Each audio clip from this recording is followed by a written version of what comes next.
Hello, welcome back to my channel. My name is Robin, and if you did not know, I am a queer book channel. And today we are doing a spring cleaning of sorts because I have too many books. And the main reason I want to film this, I will sort of insert here how many books I'm getting rid of, and I kind of don't want to count them, but I will. The reason I'm just getting rid of all these books is just I don't think I really have the room anymore. I live in a very small house and we are trying to move, and so I feel like carrying all these books around with me just for like sentimental value or just because they look pretty is probably, you know, not gonna get me anywhere. I just thought let's go through my, most controversial things I'm getting rid of. I have quite a few of them that I bought from charity shops, and I thought that I was just going to get around to reading, and there's stuff like Small Pleasures, like this Miriam Margolyes book. So many books that I just sort of got from charity shops, and I was like, this is gonna be the time,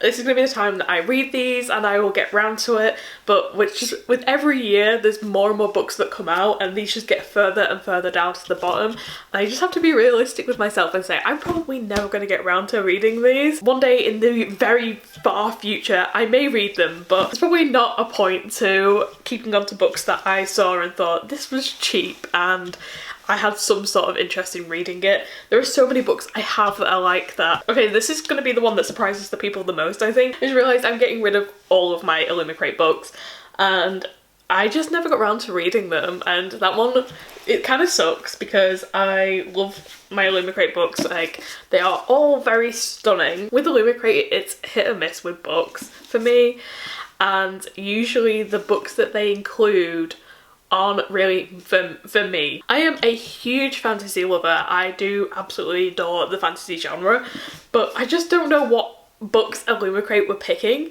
But every time I read, like, I'm gonna read this Illumicrate book this month, and every time I read it I was just so underwhelmed and thought, well, it was the biggest reason why I cancelled the subscription, because I just have so many Illumicrate books and they are all stunning, and I kind of want to keep them on the shelf because of how stunning they are.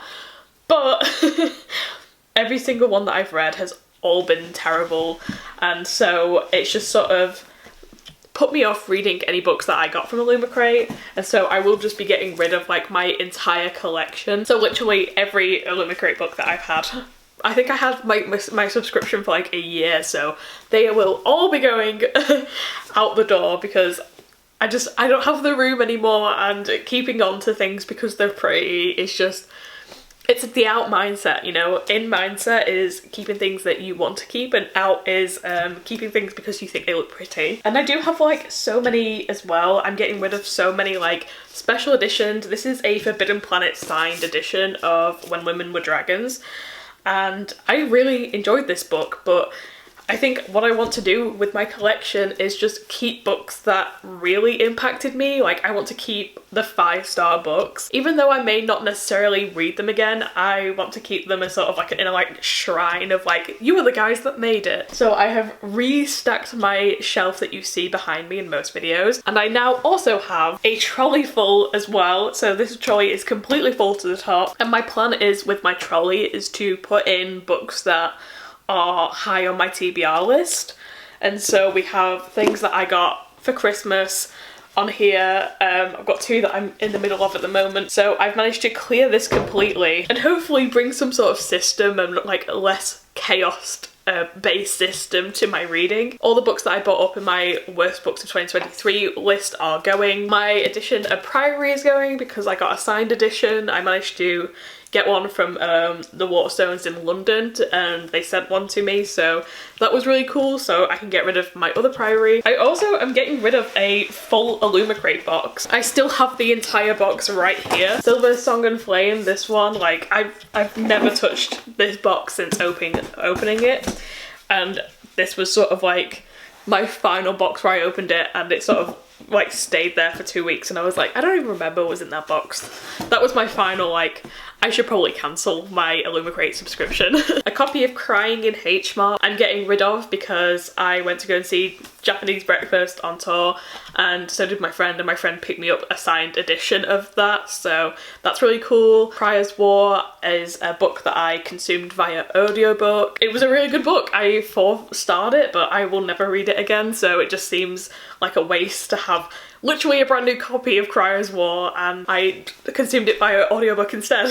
They sent me brand new copies. I have Last Night at the Telegraph Club and A Scatter of Light, and these look awful, and I will be getting rid of these for very, very cheap, let's just put it that way, just because these are the scuffed versions that I was sent by Illumicrate, and this is what made me sort of lose trust in Illumicrate as well. These didn't turn out particularly good, and I thought they were going to be 10 times better than what they look like. When you spend sort of like 60 quid on like 2 books, you expect the quality is going to be there. This was the first copy that I was sent from both of them, and the second copy I got wasn't much better. I will be keeping my second copy because I do really love Last Night at the Telegraph Club. It's literally the book that got me back into reading, but it's just a shame that they look like shit, and so did the ones that they sent back out to me, which sucks so bad. I'm getting rid of quite a lot of books that I haven't read but have been sat on my shelf for a while. I tried everything in my will to get this book. The indie store edition has this really gorgeous sprayed edge, which I just couldn't find. Like, I went 2 days after its release and went to like every indie store in Manchester, and I could not find it anywhere, and I was super excited about the release of this, and everyone I know didn't really like the book, so it just never made me pick it up. But I do really like, again, this is another one I consumed via audiobook, so the author's other book, but I just know I'm not going to get around to it. I have a special edition of The Marvelous Light, and this is one that I'm like, I know I'm really going to love, and it's a sprayed edge and it's signed and everything. But again, this is one that I've tried consuming as an audiobook, and I think I've got like 50 pages in and just been like, it's not for me. So this was also when Waterstones did their 50% off hardback books just after COVID, forever and a half ago. This is how long I've had this book. This is from that sale and I have not got around to reading it yet, and I have so many more that are like that. But the main reasons are my Illumicrate books are going because I've never read them, and I was just sort of holding on to them because they are very, very pretty, but I'm sure there's going to be someone out there who's going to appreciate these books a lot more than I could ever. Is the main reason I cancelled my Illumicrate as well. Is just because I just didn't enjoy the books that they were picking out, but the editions are all very beautiful. They are charity shop books that I bought initially with the hope of like, oh, I was interested in that and it's cheap, so I'm going to buy that, and then just never getting around to reading them. Audiobook, like, I never thought in a million years I would like listening to audiobooks, but it's now the main way I consume books, just because the nature of my job and traveling to and from work and everything, it's just 10 times easier to be listening to an audiobook. And so the majority of the time, if I see something that I have in my collection, I will just listen to it as an audiobook, and if it's not something that I want to keep a physical copy of, it is going. There's been many times where I've bought editions after reading the audiobook just because it's convinced me, but there are so many books that I have like listened to and went, that was fine. So that's sort of like the main reason to why I'm having this massive spring clear, as there are so many booktubers that I see that have the like floor to ceiling shelves, and it's a really stunning thing that I wish I could obtain, but I unfortunately can't. You know, I'm a renter, I'm a minimum wage girly. It's not something that I can afford to do, unfortunately. I will not think about the fact that I now have room for more books once they are gone, nor will I think about the fact that I could save money from this to go to more books instead of, you know, saving for a new place, but here we are. But anyway, thank you so much for watching this video. It was a short one. Yeah, this is just what I've been up to for the past 2 weeks. I've just been completely clearing out my book collection. Thank you so much for watching my video. If you enjoyed this video, like, comment, subscribe, all that good YouTube stuff, and I shall see you next time. Bye.